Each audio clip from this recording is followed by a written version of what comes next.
既然係咁，冇辦法啦，我唯有單刀赴會。007都知工具同埋細節緊要性啦。今日咧嚟幫粉絲巡工地，發現廚房衛生間鋪磚學問大過天啊！從防水到選磚再到鋪貼，每一步都有坑。想避開，俾我 Louis 拆解，保證你屋企鋪磚襟用又靚仔，唔使日後翻工嗌查查。Hello 老細，大家好，我係 Louis。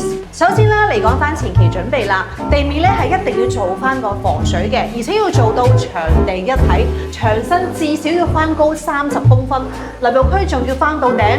防水記得做好閉水測試48小時，要確保冇滲漏先可以鋪磚。呢一步咧偷懶後悔都嚟唔切㗎啦。而揀磚咧都有學問㗎，洗手間牆地磚最好揀翻防滑係數高啲嘅，尤其係老人家同埋小朋友都係家庭，避免跣親。咁喺廚房嘅灶台附近咧，我哋建議係用翻個釉面磚嘅，油漬一抹就甩，打嚟超方便。咁喺廚房咧有翻個隱藏點嘅，喺櫥櫃後邊全部都要鋪滿晒磚，唔好貪方便留疤，否則牆身受潮會發霉。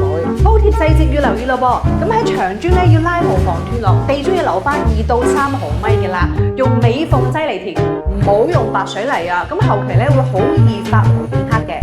最後咧檢查翻個平整度啦，用水平尺嚟檢查，磚面高低差唔好超過1毫米，否則咧後期擺嘢搖搖晃晃，掃地都棘垃圾啊！做好呢幾點咧，洗手間同埋廚房先至可以襟用又靚仔。仲有啲咩鋪磚疑問，俾留言俾我知，我哋下期再見啦噃，拜拜。